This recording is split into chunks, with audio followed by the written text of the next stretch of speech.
Je travaille dur, je me donne à fond dans ce que je fais et pourtant, je n'obtiens pas le salaire qui va avec les efforts que je fournis. Moi, je te demande, est-ce que tu t'es interrogé sur tes attitudes, tes comportements et si tu ne penses pas que du coup, les conséquences de ce salaire trop bas par rapport à la valeur que tu apportes à ton entreprise seraient liées à ces mêmes attitudes. Moi, c'est Awa, je suis experte en rémunération et la fondatrice de Check Ta Paye. Depuis que je l'ai lancé l'entreprise en octobre 2022, j'ai accompagné plus de 800 salariés à reprendre le contrôle sur leur rémunération.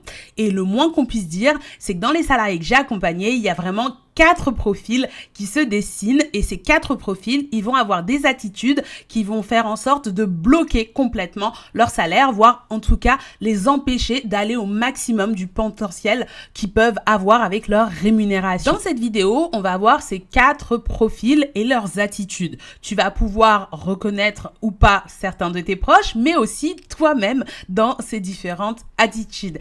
Et le mieux, c'est que je vais te donner des stratégies pour t'en sortir si tu te reconnais dans ces profils. Et bien sûr, si tu veux aller plus loin, j'ai créé un quiz exprès qui te permet en 5 petites questions de déterminer quel est ton profil et le cas échéant, de recevoir un livret personnalisé avec les stratégies spécifiques qui sont adaptées à ton profil pour justement commencer à mettre des actions et sortir de ce cercle vicieux où tu clairement n'auras jamais le salaire auquel tu aspires. Sans plus attendre, je te propose de passer au vif du sujet, mais avant, n'oublie pas de t'abonner et de liker la vidéo, ça m'aide beaucoup. Ok, on est parti pour le premier profil. Le premier profil, c'est celui que j'ai appelé l'engagé sous-valorisé.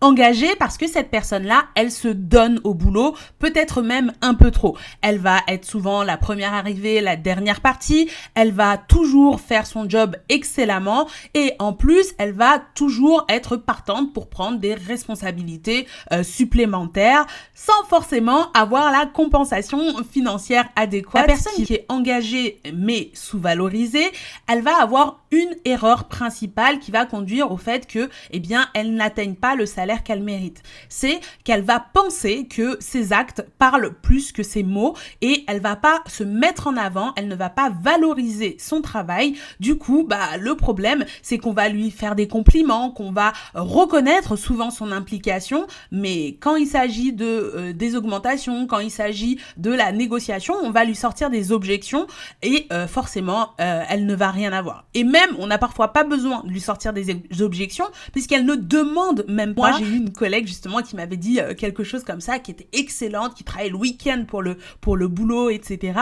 Et je lui dis, mais t'as demandé une augmentation, etc. Et elle me dit, non, mais t'inquiète pas, ils ont devancé ma demande et ils m'ont accordé quelque chose.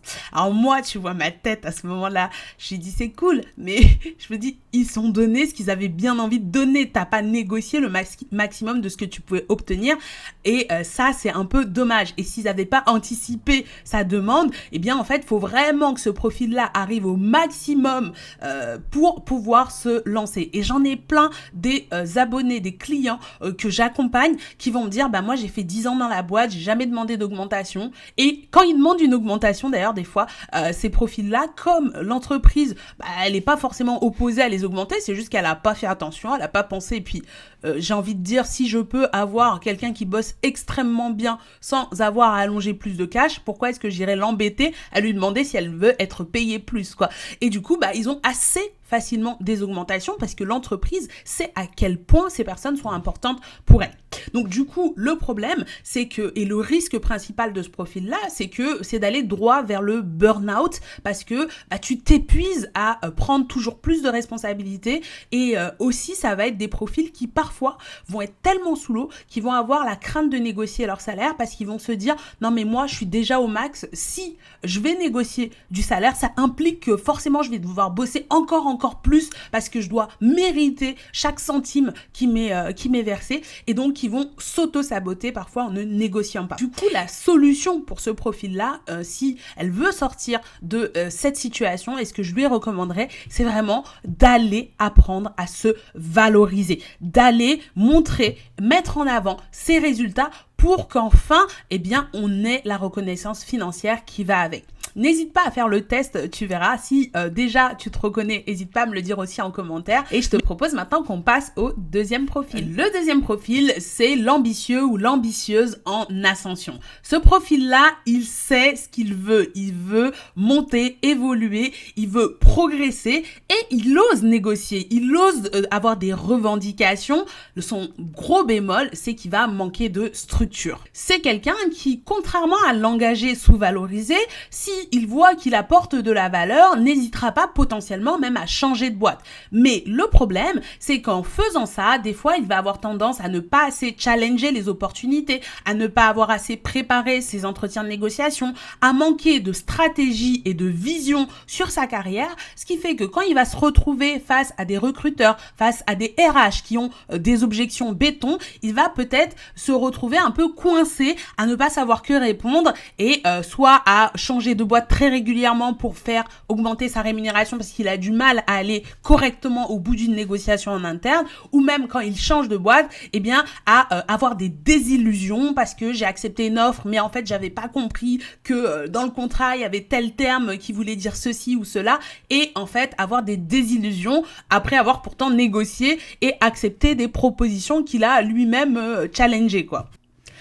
La conséquence principale pour ce profil-là, c'est de passer à côté des meilleures opportunités ou de saboter des opportunités qui pourtant à la base étaient de belles opportunités. Ce profil-là, à la fin, il peut se retrouver coincé dans un job d'engagé sous-valorisé parce qu'il aura accepté des responsabilités pour pouvoir évoluer, mais mal négocié sa rémunération et du coup, on peut avoir démarré en tant que ambitieuse en ascension et finir ou en tout cas évoluer vers quelqu'un d'engagé sous-valorisé. Donc vraiment, très attention, l'ambition seule ne suffit pas. La niaque que tu peux avoir à faire plein de choses, elle est hyper utile pour pouvoir évoluer dans ta carrière, mais elle ne suffit pas seule. Mon conseil pour ce profil-là, c'est vraiment d'apprendre à se structurer, d'apprendre à mettre en place des stratégies, se former vraiment à ça si c'est nécessaire, de oser poser les bonnes questions, que ce soit en entretien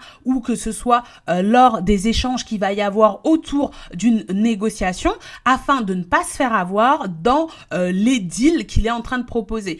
Mettre au service en fait de sa carrière toute cette énergie, toute cette bonne volonté et cette ambition, mais rajouter un cadre structurant pour y arriver. Voilà pour le deuxième profil. N'hésite pas à me dire si pareil celui-ci te parle ou pas, et si une fois que tu fais le quiz, eh bien ça correspond à ton profil. On passe maintenant au troisième profil. Et ce troisième profil, c'est le profil qui va avoir tendance à se prendre de grosses claque dans le monde du travail. Je parle du stagnant ou de la stagnante inconsciente.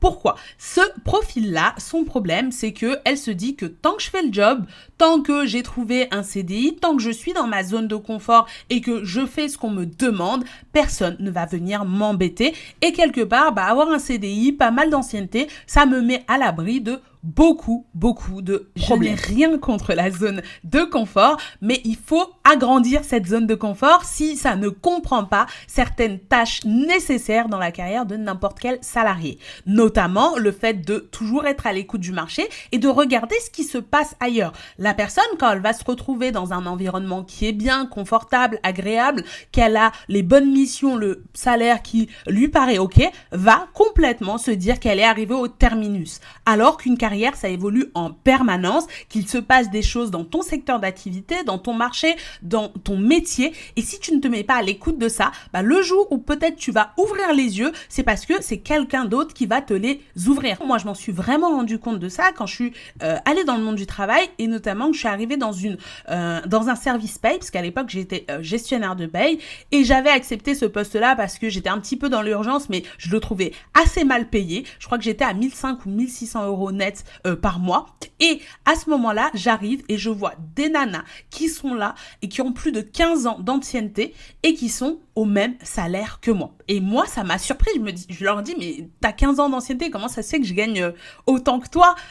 Et puis en plus, c'est elles, j'arrive, elles me forment, elles me montrent un peu tous les tips parce qu'elles ont de la bouteille quand même, etc. Et c'est des personnes qui me disent oui, avant la boîte elle était bien, on avait plein d'avantages et petit à petit ça a fait que réduire comme peau de chagrin, mais en fait elles sont restées paralysées entre guillemets dans cette situation de stagnation parce qu'elles n'ont pas osé rechallenger les choses dans le marché. Donc là, ça va vraiment être l'erreur principale de ce profil-là, le stagnant ou la stagnante inconsciente, c'est de rester un petit peu, de pas prendre cette vue d'hélicoptère pour essayer de comprendre un peu ce qui se passe et prendre les choix stratégiques, les décisions au bon moment. Et du coup, les conséquences, elles sont délétères parce que le jour où elle se rend compte, comme je dis, c'est un peu l'électrochoc parce que tu découvres que ton collègue ou ta collègue gagne beaucoup plus que toi, tu découvres que tes compétences sont complètement obsolètes par rapport au marché du travail, tu découvres que ton profil n'est plus attractif sur le marché du travail et ça, c'est hyper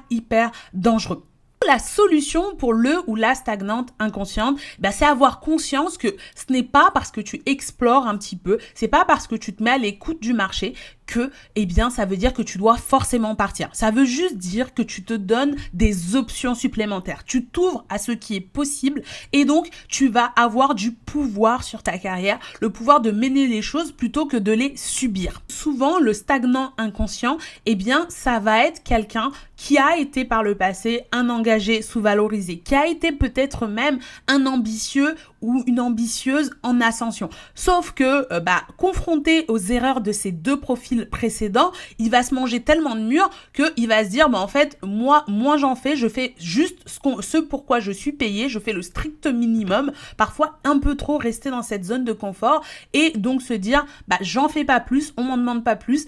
Et voilà. Mais ce qu'il faut avoir conscience, c'est que si tu es dans une boîte qui ne te fait pas évoluer, tu es en train de régresser. En fait, il n'y a pas de juste milieu où je peux rester immobile. L'immobilité dans le monde du travail, dans ta carrière, ça n'existe pas. Soit tu avances, soit tu régresses. Et si tu veux trouver une forme d'équilibre où tu es toujours épanoui, tu dois quand même être à l'écoute, tu dois quand même avoir une forme d'agilité afin de sécuriser les éléments qui sont importants pour toi. Ce qui nous amène au quatrième et dernier profil, le désengagé résigné.